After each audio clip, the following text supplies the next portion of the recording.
Bonjour. Alors on m'a demandé de refaire une lecture du livre de la petite Thérèse de Lisieux, donc sortie du livre L'Esprit de Sainte Thérèse de l'Enfant Jésus, d'après ses écrits et les témoins oculaires de sa vie. Donc c'est avec plaisir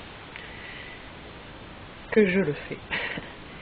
Mon désir, écrit la bienheureuse, a toujours été de devenir sainte.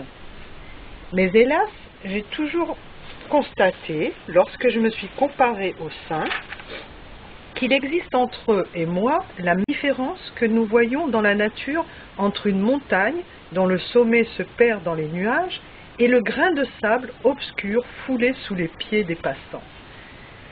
Au lieu de me décourager, je me suis dit, le bon Dieu ne saurait inspirer de désirs irréalisables.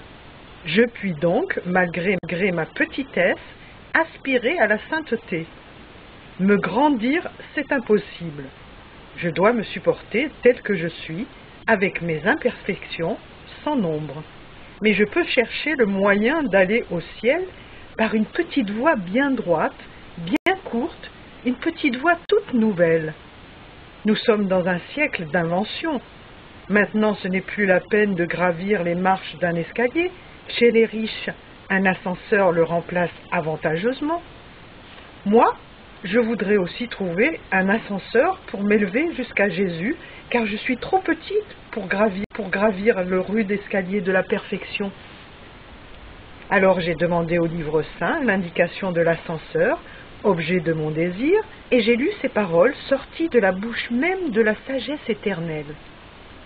Je me suis donc approchée de Dieu, devinant que j'avais découvert ce que je veux voir ce qu'il ferait au tout petit, j'ai continué mes recherches et voici ce que j'ai trouvé. Comme une mère caresse son enfant, ainsi je vous consolerai. Je vous porterai sur mon sein et je vous balancerai sur mes genoux. Ah, jamais paroles plus tendres, plus mélodieuses me sont venues réjouir mon âme. L'ascenseur qui doit m'élever jusqu'à vous, ce sont vos bras, ô Jésus. Pour cela, je n'ai pas besoin de grandir.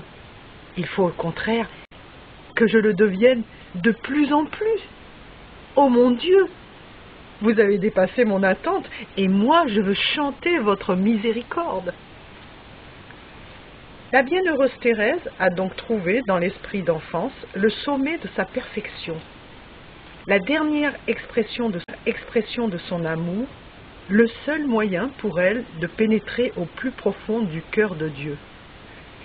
Je ne suis qu'une enfant impuissante et faible, dit-elle, et cependant, c'est ma faiblesse même qui me donne l'audace de m'offrir en victime à votre amour, ô Jésus. Elle ne doute pas qu'elle est accueillie, car pour que l'amour soit entièrement satisfait, il faut qu'il s'abaisse jusqu'au néant. Autrefois, les hosties pures et sans tache étaient seules agréées par le Dieu fort et puissant pour satisfaire à la justice divine. Il fallait des victimes parfaites. Mais à la loi de crainte a succédé la loi d'amour, et l'amour m'a choisi pour holocauste, moi faible et imparfaite créature. Alors, avec une sainte hardiesse, elle se réclame de tous les attributs de Dieu.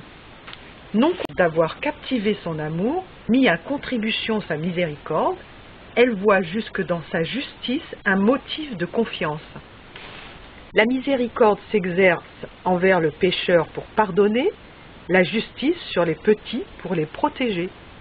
C'est parce qu'ils sont justes que les parents n'exigent pas de leurs enfants plus qu'ils ne peuvent donner, qu'ils les défendent, les nourrissent, supportent leurs défauts. Et cette justice humaine lui donne une idée de ce que peut être la justice divine, si infiniment bonne et indulgente pour la faiblesse de l'homme. Cette justice, qui effraie tant d'âmes, fait le sujet de ma joie et de ma confiance. Oui, j'espère autant de la justice du bon Dieu que de sa miséricorde.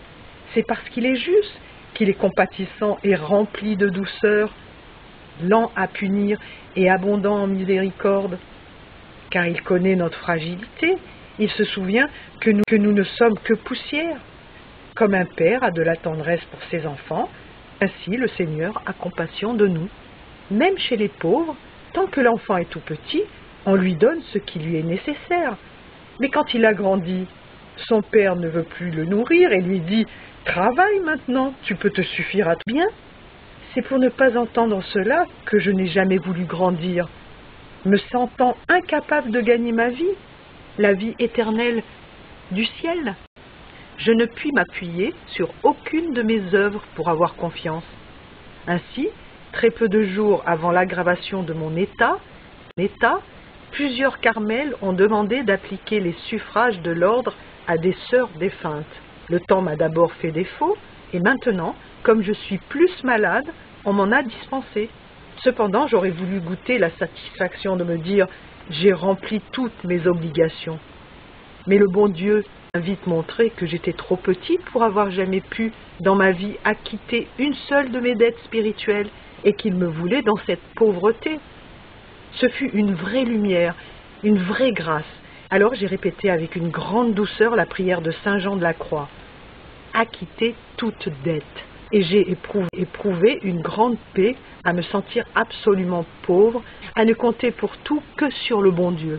Mes protecteurs au ciel et mes privilégiés sont ceux qui l'ont volé, comme les saints innocents et le bon larron. Les grands saints l'ont gagné par leurs œuvres.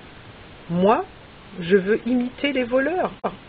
Je veux l'avoir par ruse, une ruse d'amour qui m'en ouvrira l'entrée à moi et aux pauvres pécheurs. L'Esprit Saint m'encourage puisqu'il dit dans les Proverbes « Ô tout petit, venez et apprenez de moi la finesse ». La finesse spéciale qui lui fut enseignée, ce fut celle de comprendre que les délices du Seigneur étant d'être avec les enfants des hommes, elle devait, dans sa vie spirituelle, copier tous les charmes de l'enfance, même les manières ingénument filiales des tout-petits envers le Père qu'ils chérissent. « Je veux t'aimer comme un petit enfant », dit-elle au bon Dieu. Voilà, à bientôt.